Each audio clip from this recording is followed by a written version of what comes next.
Quando a gente fala em segurança na área da saúde, o que vem à cabeça? Luvas, máscaras, álcool em gel, certo? Mas olha, isso é só a ponta do iceberg, a linha de frente.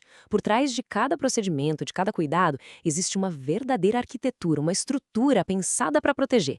E é justamente essa estrutura que a gente vai desvendar hoje. Essa aqui é a pergunta central, né? Pensa bem.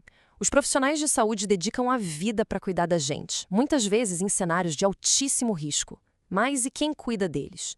Essa é uma resposta que não pode, de jeito nenhum, ser deixada ao acaso. E no Brasil, a resposta tem nome e número. Norma Regulamentadora 32. A NR32 não é só uma lista de regras, sabe? Ela é o alicerce de todo um sistema de proteção. E essa base se sustenta em 4 pilares fundamentais que transformam a boa intenção de ter segurança em uma prática real do dia a dia. Então, ao longo da nossa análise, a gente vai passar por cada um desses pilares. Vamos começar com o PGR, que é o mapa dos riscos. Depois, vamos para o PCMSO, que funciona como um escudo para a saúde de cada um. Na sequência, a gente fala do poder do conhecimento com a capacitação e, por fim, da armadura biológica, que é a vacinação. Bora lá? Nosso primeiro pilar, então, é o Programa de Gerenciamento de Riscos, o famoso PGR. Para entender fácil, pense nele como um mapa, só que, em vez de te levar a um tesouro, ele te mostra exatamente onde estão os perigos. Afinal de contas, antes de lutar contra o inimigo, você precisa saber onde ele está, né? O PGR veio para substituir o antigo PPPR, mas ele é bem mais dinâmico, mais completo e, o mais importante, ele não é um documento para ficar esquecido na gaveta. Ele é uma ferramenta viva, um diagnóstico que está sempre acontecendo e que guia todas as ações de prevenção. Certo. E o que esse mapa precisa mostrar? A NR32 é bem clara nisso. Primeiro, o básico. Para que serve esse lugar? Depois, o foco vai se fechando. Como o trabalho é organizado ali, onde é que pode ter uma exposição ao risco, quais são as tarefas de cada um. Só depois de ter esse raio-x completo é que dá para definir as medidas de prevenção que vão funcionar de verdade. E isso aqui mostra muito bem por que o PGR é um documento vivo. O ambiente de saúde muda o tempo todo. Chega um equipamento novo, um procedimento diferente, surgem novos riscos. Por isso, o PGR tem que ser revisto todo ano, ou sempre que algo importante mudar. Ele realmente vive e respira junto com o hospital ou a clínica.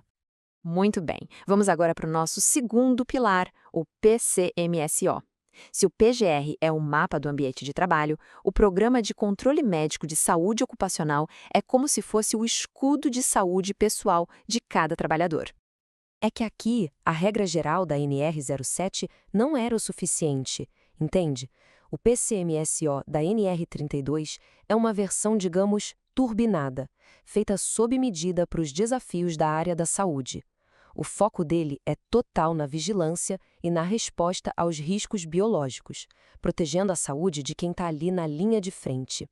O ponto-chave aqui, gente, é a precisão. O PCMSO precisa saber exatamente quais são os riscos biológicos, onde ficam as áreas de maior perigo e, com nome e sobrenome, quem são os trabalhadores expostos. É com base nisso que se cria um plano de vigilância e, claro, um programa de vacinação, que é o nosso próximo assunto. E aqui vem um detalhe que parece burocracia, mas é fundamental. Qualquer acidente com risco ideológico, não importa se pareceu pequeno ou se não gerou afastamento, tem que ter emissão da CAT. Isso garante o registro oficial, o acompanhamento do caso e todos os direitos do trabalhador. É levar a sério cada incidente. Vamos para o terceiro pilar, a capacitação. E olha, não estamos falando daquela palestra chata que todo mundo fica olhando no celular. Estamos falando de empoderamento. O conhecimento é, sem dúvida, a ferramenta de prevenção mais poderosa que um profissional pode ter nas mãos. E nesse ponto, a norma é super direta, não deixe espaço para dúvida. Capacitação não é um extra, não é um se der tempo a gente faz, é uma obrigação. Imediata, ou seja, tem que acontecer desde o começo e permanente, durante toda a vida profissional da pessoa. A responsabilidade é toda do empregador.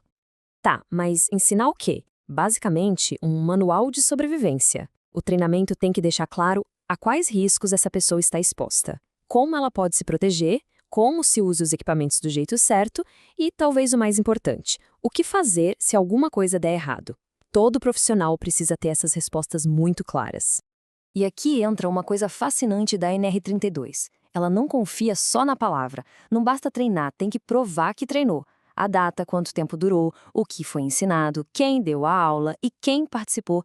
Tudo, cada detalhe tem que estar documentado. É a burocracia a serviço da segurança, garantindo que o processo foi cumprido. E finalmente chegamos ao nosso quarto e último pilar, a vacinação. Se os outros pilares constroem as defesas do ambiente e do conhecimento, este aqui constrói a defesa por dentro do corpo. É a armadura biológica que é simplesmente indispensável para quem trabalha com saúde. Primeiro ponto, e não há discussão. Todas as vacinas que a NR32 e o PCMSO exigem devem ser oferecidas pelo empregador sem custo nenhum para o trabalhador. É um direito, simples assim. O segundo ponto é igualmente direto. A vacinação aqui não é vista como uma escolha pessoal, mas como uma condição para o trabalho seguro. A lógica é bem clara. A proteção de um indivíduo, nesse contexto, é também a proteção de todo o coletivo. O programa básico já inclui vacinas essenciais como tétano, difteria e hepatite B, mas pode ir além, dependendo dos riscos que foram identificados lá no PGR. E a responsabilidade do empregador não acaba na hora da agulhada. Ele precisa fornecer, controlar se a vacina fez efeito e documentar tudo direitinho, fechando o ciclo de proteção. Olhando para tudo isso, fica bem claro como esses 4 pilares se encaixam, né? O PGR, o PCMSO, a capacitação e a vacinação. Juntos, eles não são só papelada. Eles têm o poder de transformar a segurança de um conceito abstrato em uma cultura real, vivida no dia a dia. E isso nos deixa com uma pergunta final. Nos lugares que a gente conhece, esses pilares estão de pé, sustentando uma fortaleza, ou estão só juntando poeira numa prateleira?